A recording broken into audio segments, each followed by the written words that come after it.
according to our records, in 2014, in conjunction with the 2016 census, we showed to have 3,258 residents and an increase since 2000 of 9.2%. I think for the upcoming census, we'll see that has grown much more. Please. And this breaks out males and females, the median resident age of 56.7 years.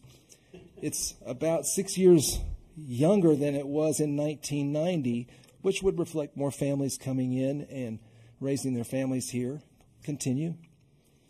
And the estimated median household income, it shows a commensurate increase. Okay.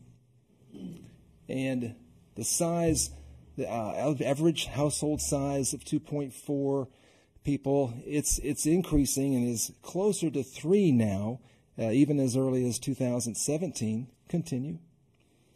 And the percentage of family households at 71% is slightly above the Texas average. All right. And according to the census of designated places that the real estate industry uses to determine desirability of certain municipalities and neighborhoods, I thought it was interesting to note the total housing units. Okay, they show 1,405. Owner-occupied units at 1,101. That's 78% of all the homes in Hollywood Park are owner-occupied. 15.8% are rented, which surprised me somewhat, but that's far less than, say, Alamo Heights, which is at 45%, and in Helotes at 28%.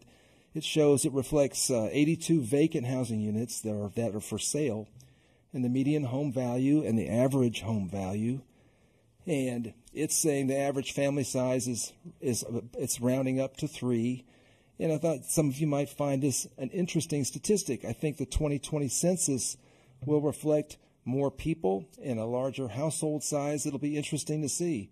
You can go to the next. Just looking at our neighboring town of Hill Country Village as an example, it shows them having 985 people as of July 1st, 2017, and there are 371 homes.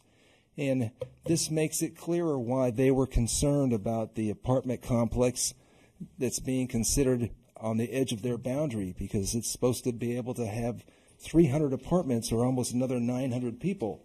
That about doubles the population of Hill Country Village. I can see the strain that would put on their services. All right, and so looking back at the history and going through the scrapbook of the Women's Club, on the last page of the Women's Club scrapbook was a picture from the 1970, a July picture. Johnny, that's fire engine number 1 back then, and a nice open top carriage, and it's like one of the early fundraisers for the barbecue dinner, the volunteer firefighter, and I thought that was an interesting photograph. And what I also uncovered going through the library there at the Voight Center is a book that's written, it's told by Irwin Voight to the author Frank Jarrett, and it really provides a fascinating look at North Bexar County and San Antonio history and the role that the person our community center is named after. I didn't realize the role he played in the development of Calaveras Lake for power as well as for recreation of the Joe and Harry Freeman Coliseum. He was a big rancher, and he helped develop the roads that connected San Antonio with points north. He provided the land for Loop 1604 from Bulverde Road almost all the way to Blanco Road. And he established the first school in the north central part of town. And when it burned down, he donated the land for its replacement. And it became the first part of what is now the Northeast Independent School District. So it was quite a bit of interesting facts. And if anyone in the town would like to check out this book, we'll have a sign-up sheet. If you just put your name, address, and phone number, check it out and read it. There's some interesting footnotes of local area history that you might find interesting. So, all right, thank you all. Here's Richard Castagnon with the Census Bureau.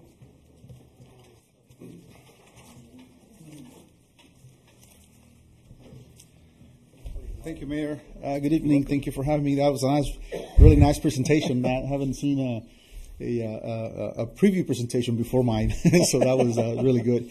And so, yeah, we are getting ready for the 2020 census. My name is Richard Castañon. I'm a partnership specialist with the Census Bureau. I'm based here. I'm from here, from San Antonio. I've been here 17 years. For the censuses, we always hire, local people. And I came on board last June, and I've been going around towns and counties to talk about the upcoming census.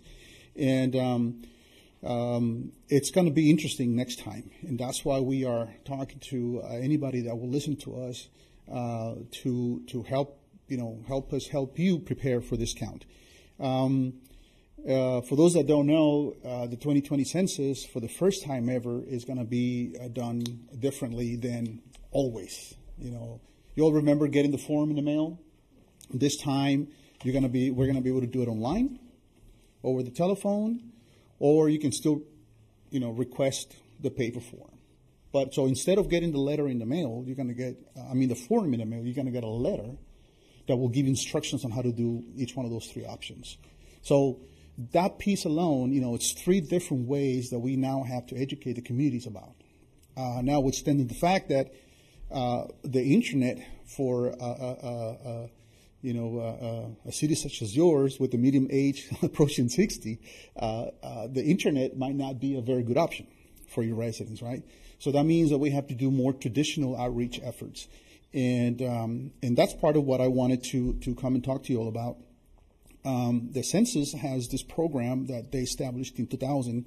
It's called the Community Partnership and Engagement Program, CPEP. And the central piece of that program is what we call a complete count committee.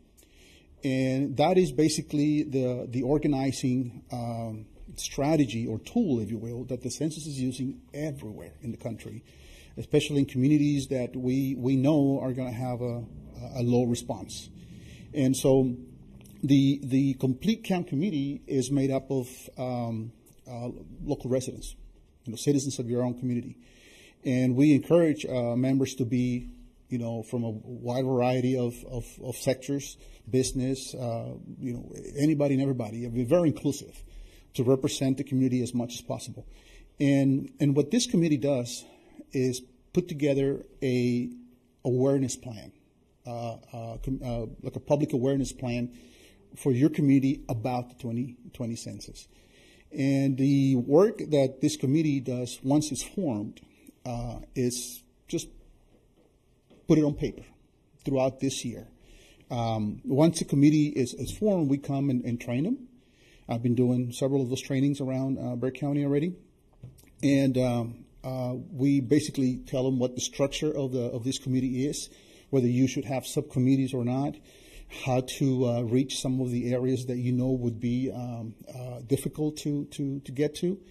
And, they put this plan together throughout this year by meeting once a month for the rest of this year, and then whatever the committee comes up with, they implement it next year in 2020. So that's where we're in the process of with a lot of communities throughout. I have about 7 counties and all the 26 cities within this county that we're trying to do, plus colleges and universities and the like, And so the idea is to increase awareness so much about this new census, right? So that more people do it on their own. It's what we call a self-response. In the past, we would call it that self-response would be a mail-back response. But now, because of the census, we're going to be able to do it on online or over the phone.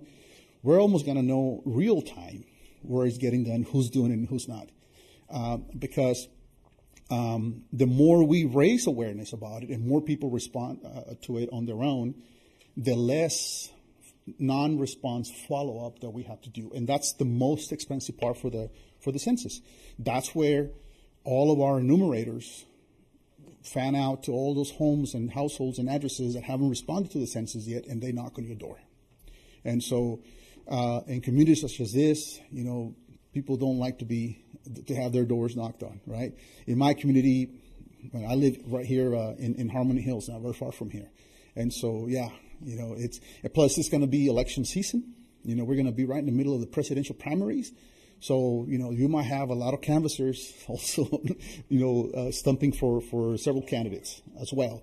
And so we want to make sure that this committee here from Hollywood Park puts together a really good, solid plan that would reach everybody in the community and raise awareness. And, you guys know better which tactics you can use. It can be, we can start with a nice little 8.5 by 11 poster at the counter when you come in, or where the agendas are posted. You can have something there.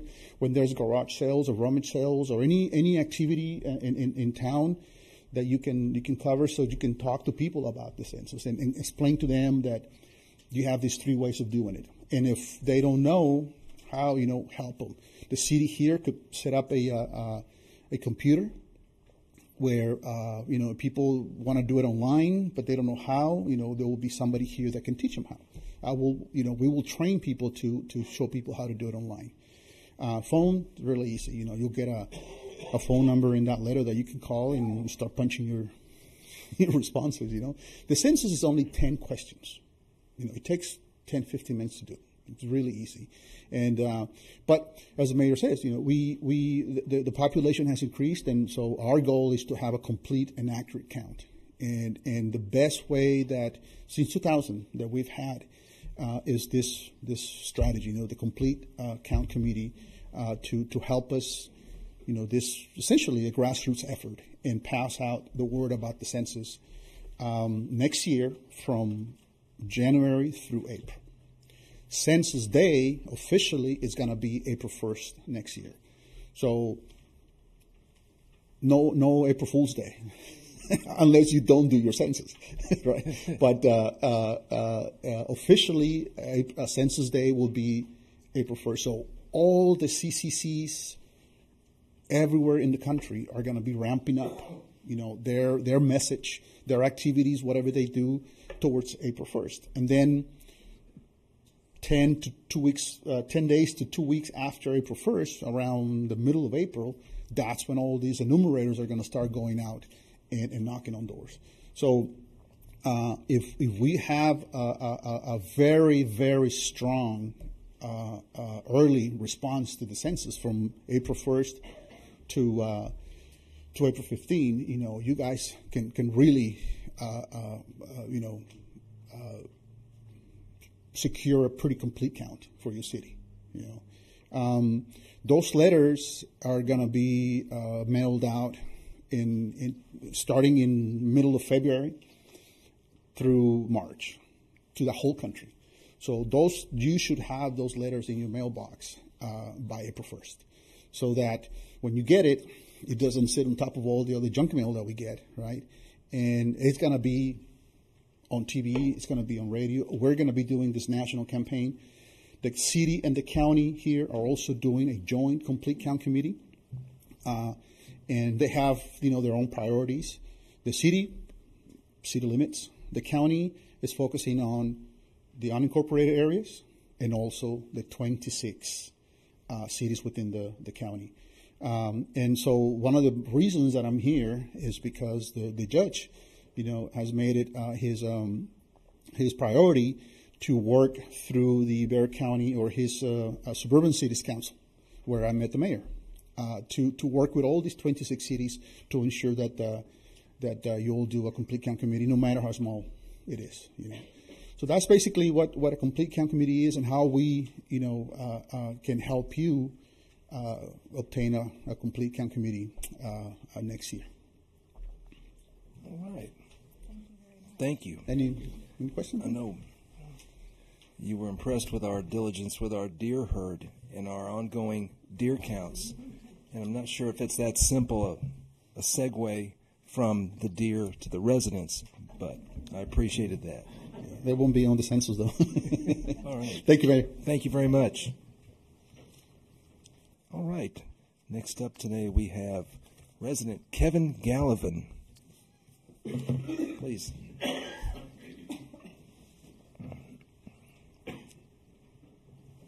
With a box of things. Hello, everybody. Kevin Gallivan, 201 Sagecrest. Been living here for 12 years in Hollywood Park. And I want to thank the ladies' clubs for the donation to the fire and police department. Thank you very much. I'm speaking on the behalf of Northeast Independent School District, Winston Churchill High School, Ronald Reagan High School, Providence High School, and Central Catholic High School. I want to say thank you for the board members that I think 4 or 5 months ago we were able to hash out a plan for pool rental. So thank you. Everything went smoothly. This young man over here did a great job of keeping the pool clean and heated for us, and I think we all had a great success there. The great thing about what went on was that these kids were going to have to get up at 4:15 in the morning, and it was just going to be very difficult to handle whatever they were going to do over at Blossom. So the morning water and the afternoon water really helped all programs that I just mentioned. So thank you. Now, in an effort to say thank you, Central Catholic got together and we came up with a gift. I don't know how many gifts you guys get or anything like that, but I'm going to pass them out. It was on a list that Kelly gave me of individuals, and we're going to suit everybody in this immediate area with shirts from Speedos. Okay, not Speedos. Thank you. You look more like a one-piece, Chris. All right, but this is a thank you. Thank you. And if you guys Thank can you. bear with me, look at these. Tell them we're glad that it went well for them. You got it. Yes. Thank you very much. Chief Richard? Pritchard. Right here.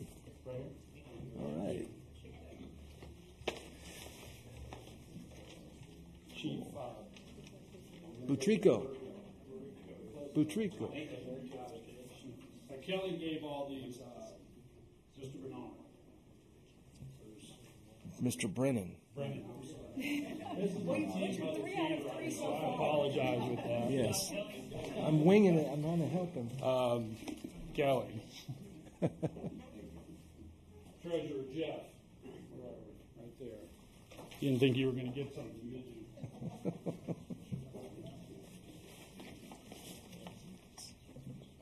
Mr. Bailey.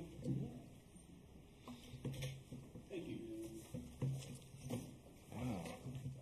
Yeah. Yeah.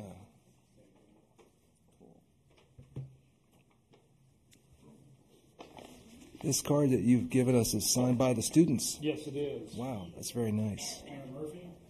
Thank you. That's very nice.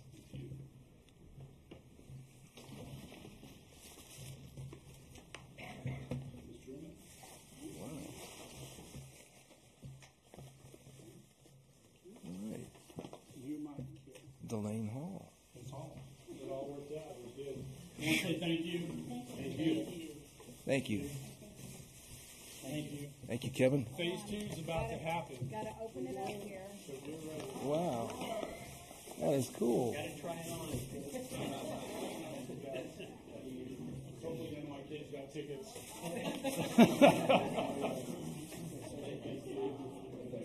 This is cool. Wow. Wear that with pride. Thank you.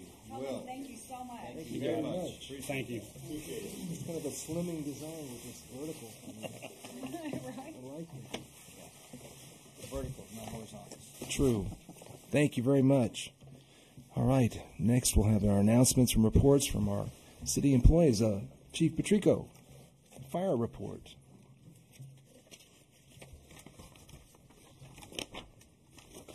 Thank you. For the month of January, we had 64 calls for service, 24 EMS, 36 fire alarms, 1 oven fire, 1 hazardous condition, 1 down power line, and 1 motor vehicle collision. Our average response time in Hollywood Park was 2 minutes and 12 seconds. For Acadian, they made a total of 20 calls here in Hollywood Park. They had 2 late. Each one was under 2 minutes late, and that was 90% compliance. And their average response time was 7 minutes and 9 seconds. I too would like to thank the Women's Club for the donation, and really all the residents of Hollywood Park for your continued support of our department year after year. So thank you. All right. Thank you. Chief Pritchard. Okay, good evening. So before we go into these stats, there is a requirement, a law requirement that I get on record. I've submitted the racial profiling report. The council should have that in your packets. Hopefully there's no questions there. There's quite a bit more information involved this year with your racial profiling report. You're going to see 5 or 6 pages in there. And part of that's because of the new requirement from the legislator. You might have heard this term, the Sandra Bland Act. That requires us to capture a lot more data, basically. So in the past, an officer could stop a vehicle and give a verbal warning for a traffic violation. But because we had a camera system, we would capture some of those analytics. If there was a problem with racial profiling or if there was a complaint, we could go back, review the video, and get some of those analytics like race and things of that nature. Well, now we can no longer do that. Now we're required to collect data on every stop. So there's no longer the ability to do a verbal warning. We have to collect this data in written form, which means a written warning, basically. So there's a lot more information that we have to collect and submit to DPS. So we've done that. There's 2 parts to that law. First, we have to give it to the council, and the second, we have to update this to a DPS web portal. So every year we submit our report online, so it can be viewed by anybody, anywhere, at any time. Our racial profiling report, as long as and also every other Texas agency's report. So if you need to do that, we're happy to help you find that website if you need it. So after we looked at all of our data and we completed our report, I am confident to say that we have no issues of racial profiling here in Hollywood Park. So I got that out of our way. Chief, quick question. Yes, on sir. the contraband that was discovered, Yes, sir. you have the description, drugs, weapons, and then other. And there was only one other. What was the other? I don't know. I don't really know, but I can get back to you on that as well. What it would be? Yeah, there's A child or something? right. There's a lot of different things you can classify as other. So telling you one thing would not probably be correct. But I'll get back to you on that, Councilman. Thank you for the question. Excuse me, Chief. Yes, sir. Result of the stop. No verbal warnings, huh? Well, they have to be written. Yeah. Just because of the analytics we have to collect now. We could still give a verbal, but you still have to collect the data. So Okay. we're doing that by basically a written warning is what we're doing now. Okay. We can still call it a verbal, but we still have to collect the data. So if you make a stop, you have to collect data. We have to. And the part of that Sandra Bland Act also is if we had to use force of any kind during that stop, that also has to be indicated on that citation or in a report if they were arrested, and all that goes to the state.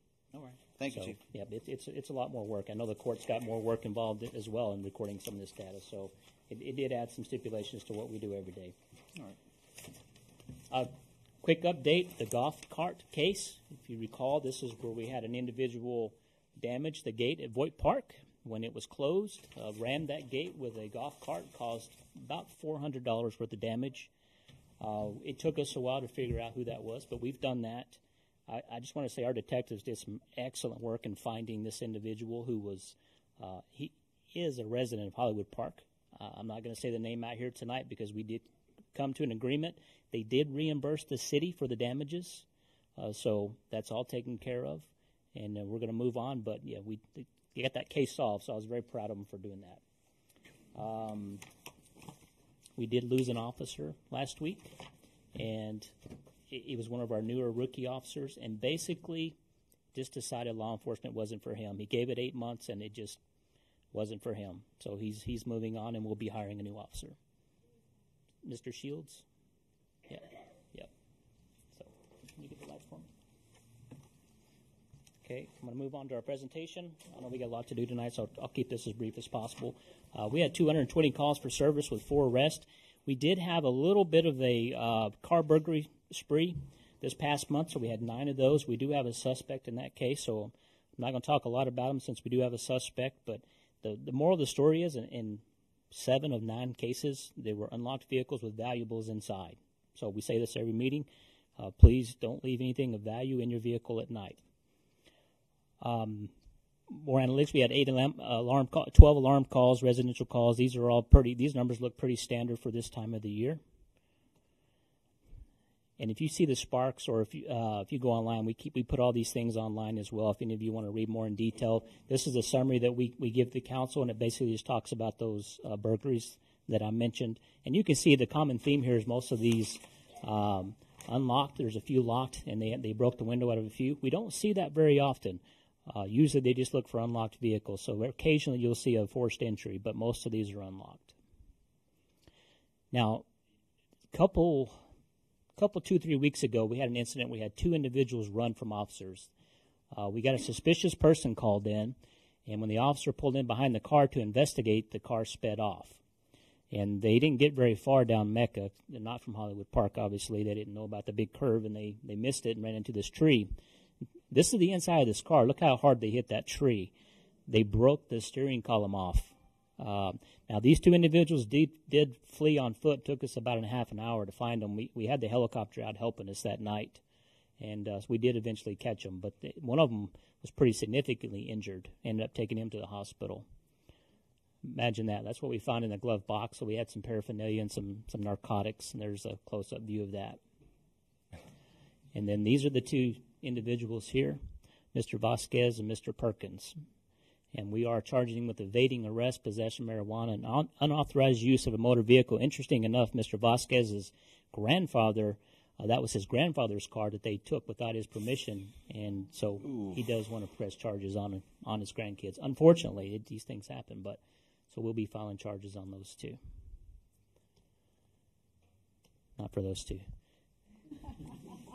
So in the council packet, I have a request for a expenditure of asset seizure fund. Those are funds that are seized through the proceeds of narcotics from our DEA task force officer. You'll see that's a replacement for our computer systems, and this happens to be one of the computers we're replacing. And I wanted to show that since we have a new council, this is actually what the officers see in their car on these terminals. So you're looking at the same screen that an officer sees when he's on patrol. That's why these things are so valuable, and you're going to get a chance to take a look at how these things operate and why we need them. So all these little flags and numbers, these are all officers that are in the field right now all across Bexar County. So if I was to zoom out, you can see all the activity and things that are going on in Bexar County. So that's what your officers in Hollywood Park can see right now. So if we zoom in here to Hollywood Park, now you can see our officers, Hill Country's officers. And then if we come over here, these are the actual calls for service. And the nice thing is when we get dispatched, we can click on one of these calls. Now we have the details. So this tells you the manager of the store is waiting outside on a theft call. And we can go in here and look and see, have there been calls made there before? Who called? Who that person is, and all the details. So all this stuff doesn't have to be put out over the radio. It's right here at your fingertips so that you can take a look at it and see what's going on. This is also where officers can run driver's license. So you get an immediate return. This is where you can do a check on a license plate and get immediate return.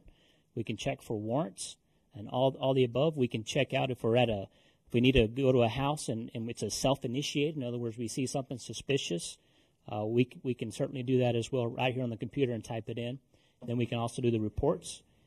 We can talk to any officer on the system. Right here, this tells you the officer's name, the unit he's with, and all I have to do is click on their badge number, and I can send them a private message right away, instantaneously. So it's an extremely helpful tool that these officers use every single day. We confirm warrants with this system. It comes right here, right up in the vehicle. So it works very, very well. It's very simple, very intuitive. So it's very important that we have good, reliable equipment in these vehicles for these officers to be able to use this system. So about every 4 to 5 years, we'll replace these computers. Lights? So that's what we're asking to do here. This is not tax dollars. These are seized funds that we've gotten from proceeds from drug dealers, basically. And we're going to use those funds to buy new computers for the officers. So that's what this request in your packet is for. The total cost with the mounting hardware is $18,000, and these are expected to last 5 years. This is for 4 systems? Yes, sir. Well, 5 systems, I believe is what it is. 5 systems total, and with the specialized mounting gear that comes with it. So that's the request. Wow. That's impressive. Into my report, sir, unless you have any questions. Yeah. Thank you. Thank you for sharing that. That's another benefit of participation in the asset forfeit seizure program. Yes, sir. Oh, yeah, I was going to ask you. Was our guy involved in the big recent bust? At a minor level. We should see proceeds from that as well. And I did print out I didn't bring enough copies for everybody, but if you need to review it, I did bring a printout of the proceeds we have received so far, and it's about $125,000 is what we've gotten so far, with about $250,000 to $1 million, depending on the percentages we get on the books that we would be receiving. Wow. Yeah. Thank you. It's very good. Kelly, can you top that? Oh, Mary, I do need a vote. I do need a vote on that, if you don't mind. Somebody could make a motion for me to approve that expense because the dollar amount. Is that an agenda item? All right. Mr. Brennan, can we freestyle an agenda item for a motion to approve the purchase? You have to have that tonight. No, sir. We can do it. If you have to have a vote, I don't think we better do it because it's not on the agenda as an action item. I don't know if I don't think it's an action item on the agenda. I just put it in their packets. I believe, if I'm not mistaken, I'm sorry. I believe, Counselor, if I'm not mistaken, in the past, it was put in the council packets as a courtesy to the council, but as the chief of police, he's authorized to spend those funds that are seizure, so we've never taken a vote, per se, on it before. So I believe he's allowed to spend those funds. Am I right? If we need to bring it back, we'll double check that, but I don't think you're probably going to need a vote. Okay, yeah, it was just, that's my understanding, but because of the dollar amount, I want to make sure the council was very aware of what we're going to spend that money on. Because of the dollar amount, I can have the mayor sign the order. And I think I usually sign it too, don't I? Yes, sir. Yeah. We're all aware of the need and the amount, we'll so forward. all right, we'll move forward accordingly. Thank you, sir. All right. Kelly. All right, well, no, I can't. You can keep that one over there. I can't top Chief, so. As y'all can see, for the Voight Civic Center, the rental log dropped drastically for January. Gave us a chance to get some things taken care of and cleaned up some things. A little bit of painting and touch up on items in there. Of course, we've been working with the Northeast on the pool, getting that taken care of and staying on top of that. Everything at the park is running really, really well. Grass is starting to grow. So the guys are out there fighting fire ants and cutting grass and painting stuff. Juan spent a couple of days repainting all the handrails so they're all nice and clean for spring and that kind of stuff. So my guys are really out there spending a lot of time trying to keep things looking good. Code. We have a drastic increase on code. Gavin's really putting a lot of time in, staying on top of brush piles. One of the reasons that we had a 73 for January is that's the end of the brush month. Starting February, we're now in our no oak tree trimming season. So there was a lot of people trimming their trees and putting brush out when they weren't supposed to. So he was staying on top of that and did a really, really good job on that. So that's pretty much all we got. Everything else is in really good shape. We're moving forward on a couple of projects that EDC funded. So hopefully next meeting I'll be able to have good reports on that stuff. All right. Any questions from council? All right. Thank you, Kelly. Jeff Henson.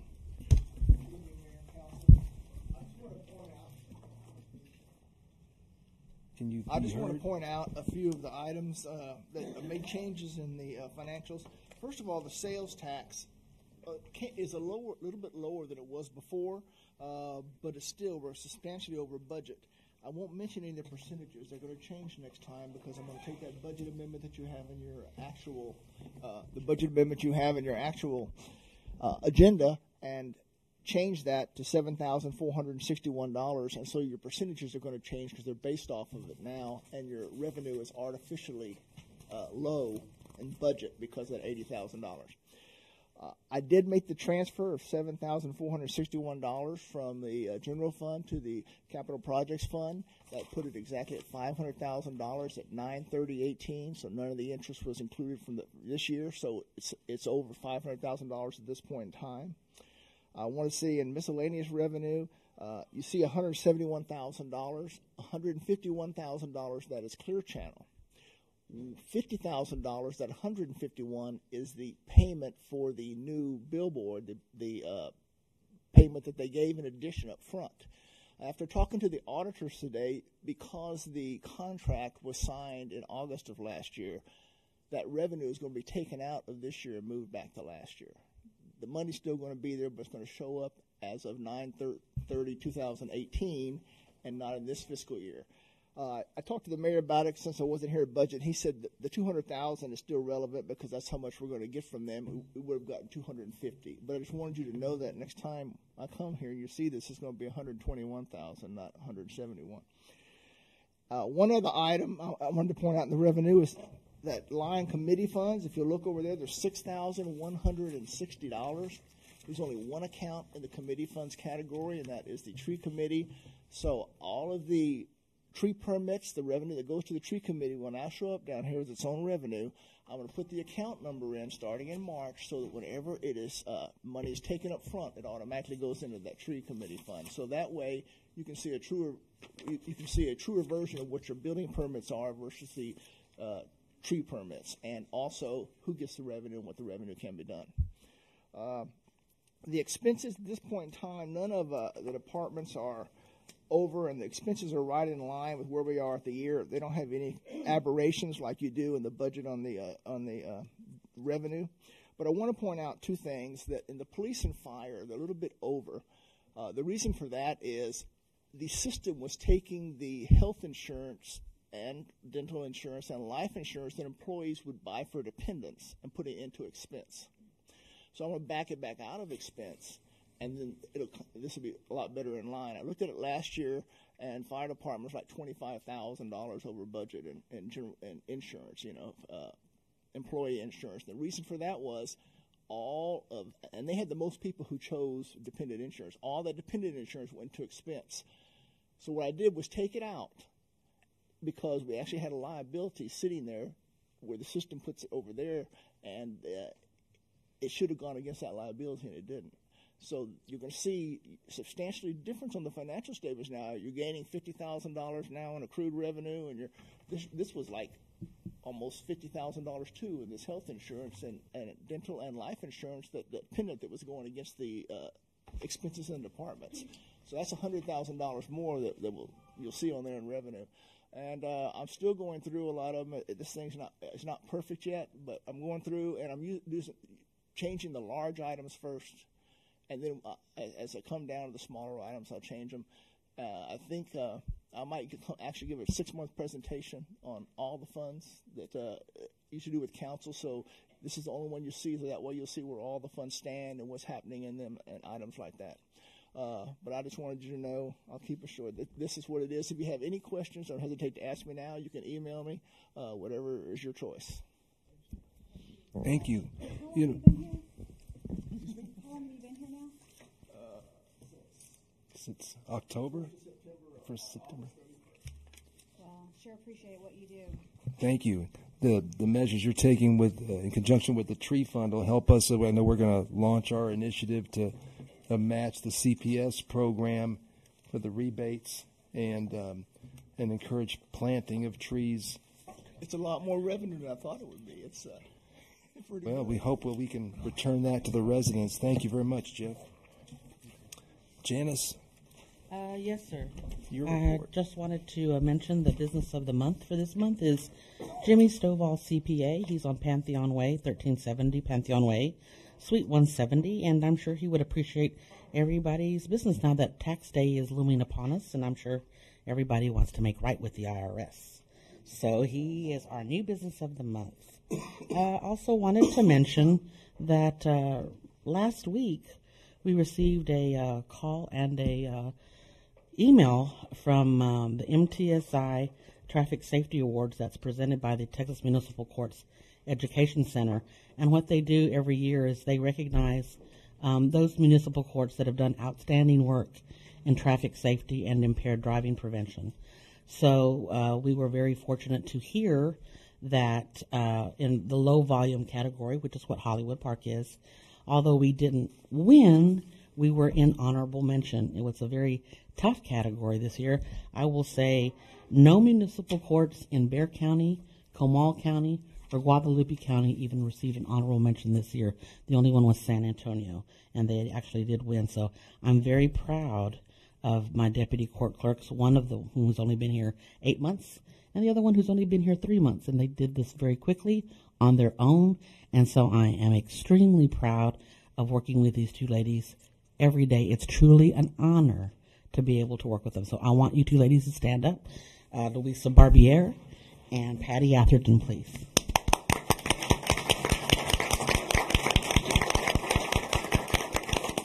So those are our ladies in court, and if you ever need anything, come on up. They also know permits.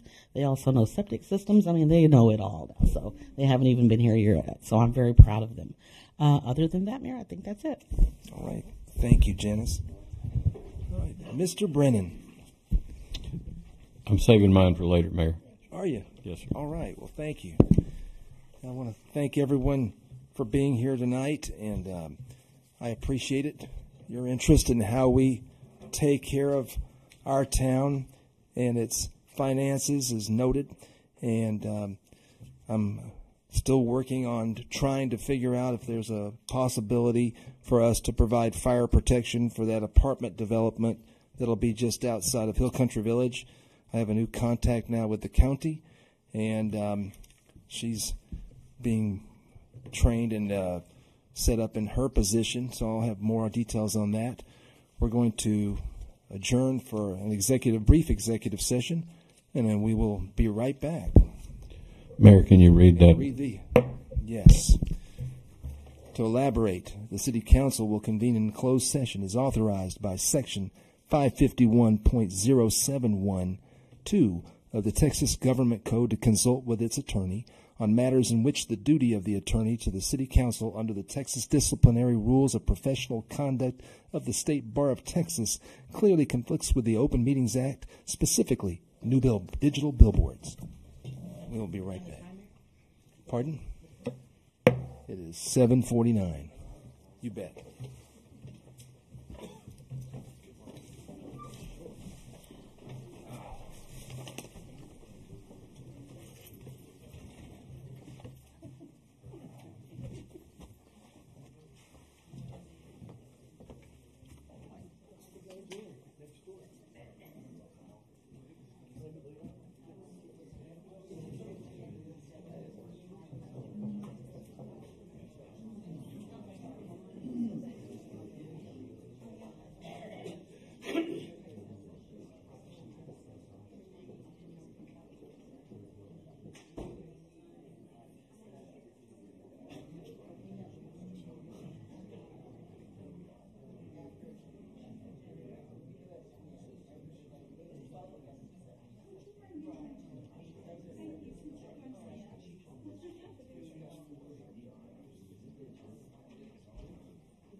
Yes, sir.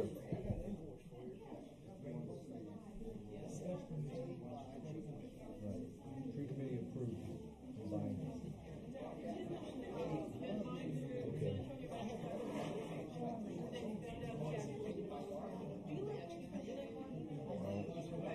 Okay. Gave a donation. I'm sorry. Okay. Glad you told me that. I'll make sure it happens.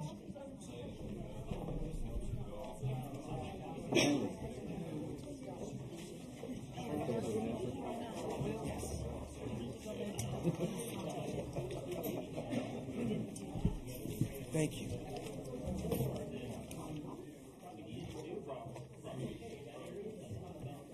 All right. Thank you all for your patience. We're going to reconvene at 8:27. Thank you all.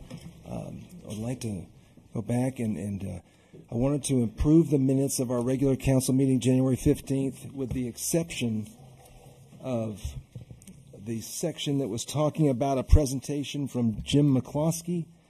In the presentations, Janice, he was incorrectly referring to a new development in Hill Country Village, which is not where the apartment complex is in the first paragraph of that description. The rest looked appropriate and correct. Would anyone like to move to accept?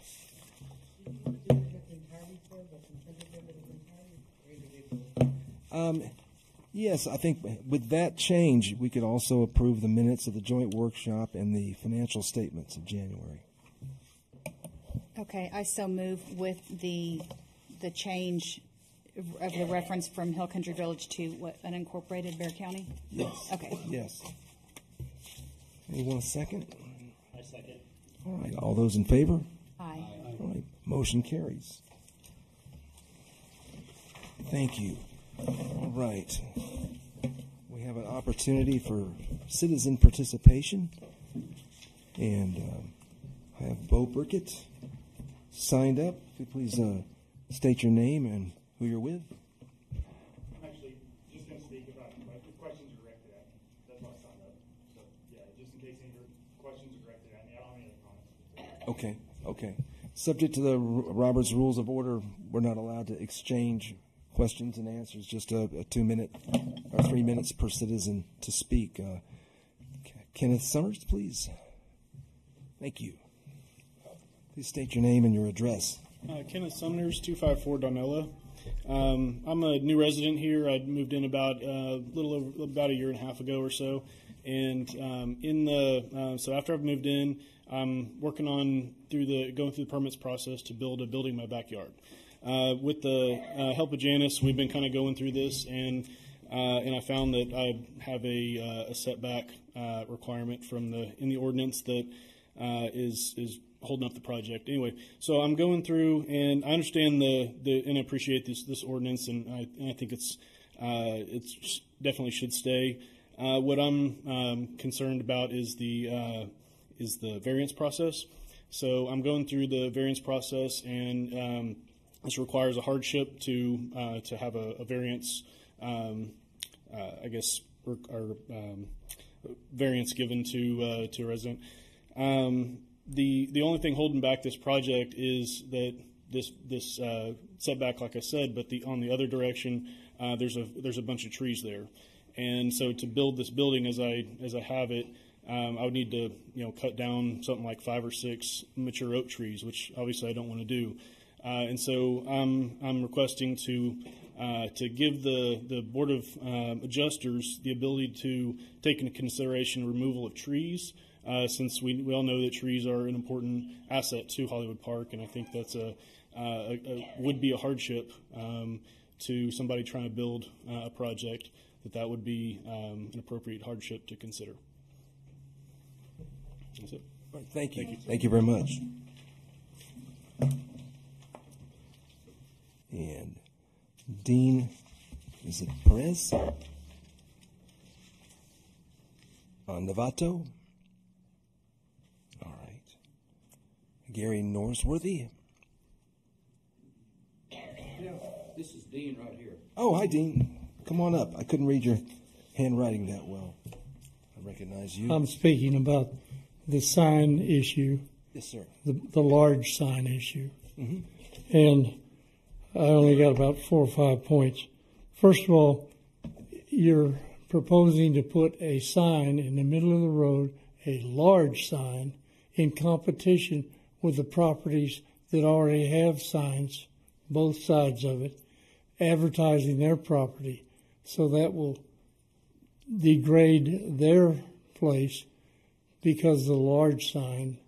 And the people there are the ones that pay you the sales tax and pay you the property tax. They're your customers or whatever you want to call it. And you're not taking care of them. You're putting competition with them in there for whatever they're paying you, $1,000 a month or something, $2,000. So I think that's the first thing that's wrong with that thing. The second thing is the control of that street is actually a access to properties behind it, including where I live. And that access is used as an unloading place for the center that's there. So when they put that sign, they're not going to be able to use that anymore. So they're going to move around the corner and block our entrance to our homes. See, I got a yellow light. So intersection is a hazard. They've talked about that. The city, is it authorized to develop on city property, not personal property, city property, for a business purpose that is not in the city? Is that okay? The attorney can answer that. I don't know. Then the next thing is the city is going to become a landlord.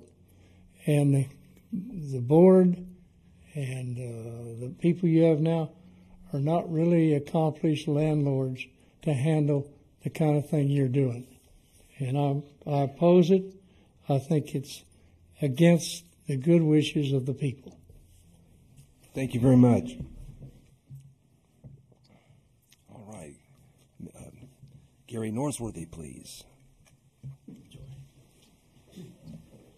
I'm Gary Norsworthy. I own Alamo Feline Health Center at the intersection of 281 and Chula Vista, and I'm a resident of the Enclave at 106 Antler Circle, have been for about 18 years. When I first heard about the sign proposal, I understood that there was a similar situation down at Oak Creek, so I went down to look at that and discovered that both streets are virtually the same width. So it looked like if it's doable in one place, it should be doable in the other. However, Oak Creek services about 3 or 4 businesses, and Chula Vista services about a dozen businesses and about 65 homes. So the traffic flow on Chula Vista is considerably more than on Oak Creek. I'm concerned about regular traffic, but I'm also concerned about the 3 school buses that run in the morning and 3 in the evening. And I have 2 grandkids, one in middle school, one in high school, who ride those buses. And I'm a little concerned about how well the buses are going to negotiate that turn and not hit the sign.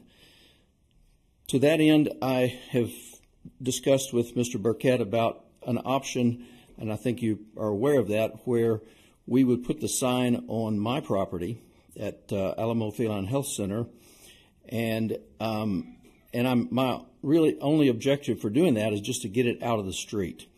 The deal that we've made, I'm not even going to charge him any rent on it. I'm going to take a little advertising time on the sign itself, but there will be no dollars changed hands. I'm really just doing it to try to get the sign out of the street.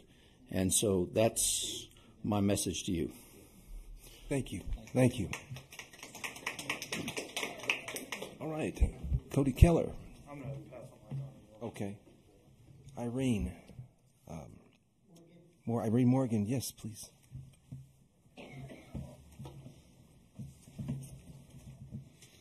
I talked to you all last month, so I had pretty much the same kind of thing to say. And I wanted to thank you ladies for coming to our homeowners meeting and hearing what some of our homeowners had to say. And you've heard about how dangerous it would be. My thought, and I'm sure the attorney has probably told you all, the little bit of money that you would get for the sign on Chula Vista, you have one accident. You have one person that dies from that ambulance not being able to get in. You have one house that burns down because that fire truck can't get in around that sign. And this whole city is going to be sued for a lot more than you're ever going to get on that sign. I did listen to the city treasurer and the excess money that you expect, way more. I think he used the words, that word that I can't say, a lot more than what you expected in sales tax. I heard that you have $125,000 plus in drug money, or not drug money, but you know what I'm trying to say. Use that money. Leave us alone. And you got a petition from us, and all but 6 houses out of there's 70 homes in there, and all but 6 have signed that petition. So please take in consideration. We don't want it. Thank you. Thank you. All right. Is there anyone else that would like to speak? All right. All right, we'll move on to old business, which we have none, and then we'll go to new business. Discuss, take possible action on matters discussed in the executive session, and including new digital billboards. And I would say that the content of our meeting was to take into consideration your comments as well as the current business climate and recent news locally. And we've reached a decision to I believe, be proactive and take a step. Debbie, would you like to read the moratorium as it's been drafted? Should I read the whole thing? You can. It's not necessary. I mean, I think you could summarize it. Okay. Well, I would make a motion to adopt a moratorium on new off-premise signs, including billboards and electronic signs, until May 31st. Until May 31st, when the current legislative session ends. Yeah.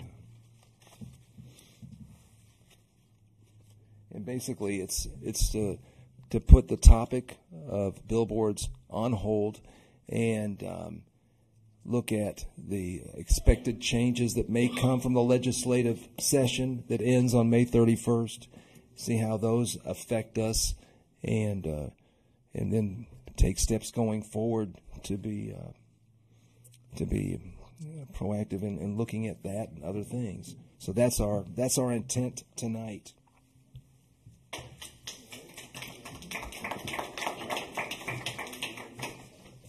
I second that moratorium motion.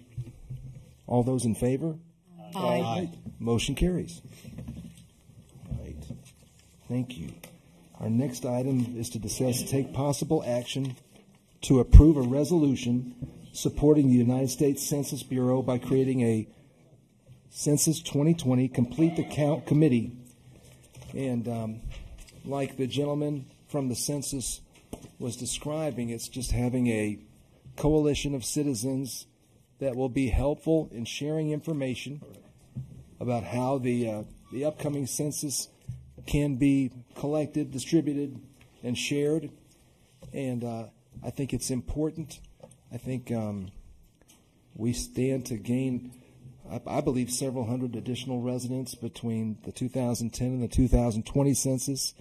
And I think the impact or the effort required of citizens is minimal, and it would be a very positive thing.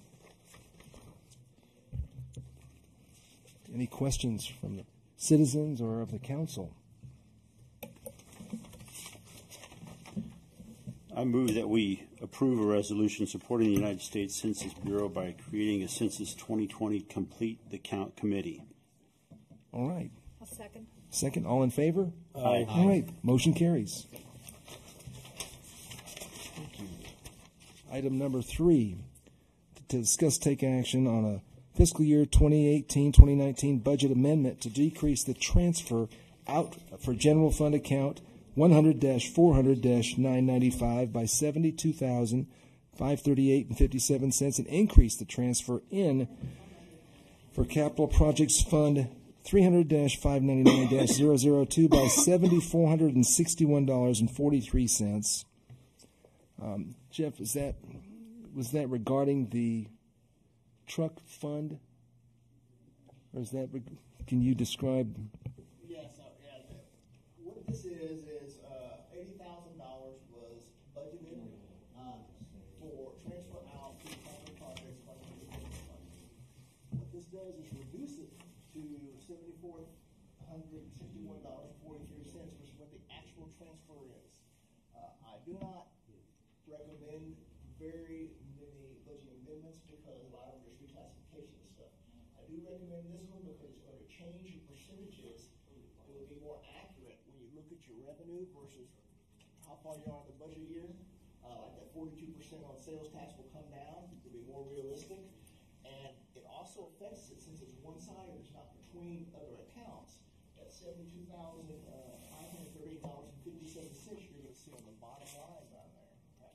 And that will be the budget amount. Budget amendments like that, you don't have to spend it, you don't have to do anything, or any of the money that should be excess money, since your budget's balanced, you become exactly a budget, you'd have $72,000 more, you don't have to do anything with it. But I did it mainly to correct the percentages. So when you look at a percentage, you're 33% into the year like we are now, and you look at the percentage down here, it says 42, you think, wow, revenue's really high, but that's because of an artificial reduction on the budget side of your revenues. So the system actually takes that account, divides it into its budget, and the budget's artificially down on the total. And it's not reflecting what it should have. I believe that information you as a council need to make decisions on your expenses and your revenues. It keeps it in proportion throughout the year. Is that what you're? It keeps it in proportion throughout the year instead of showing it higher and lower. Mm-hmm. Your revenue is $80,000 this day. In fact, the actual transfer out account should be in expenses. Okay, and transfer in only up the side.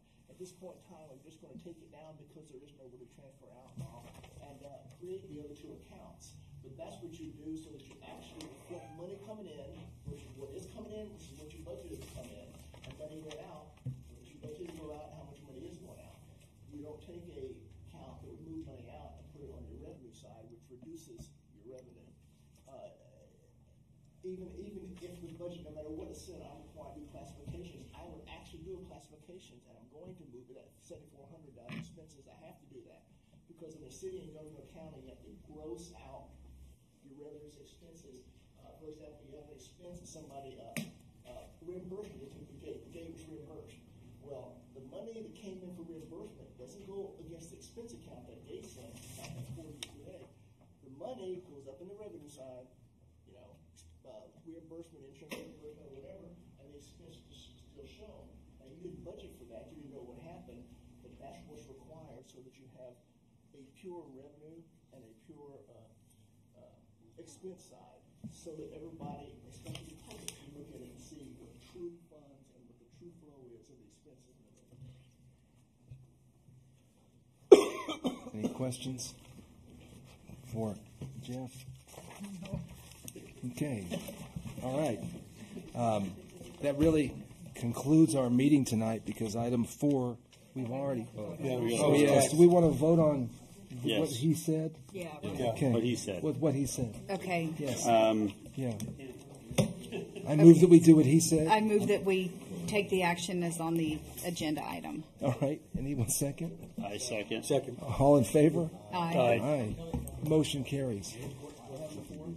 Well, it's a moot point because we don't need to. We don't practice what it's saying that we would repeal the exemption of.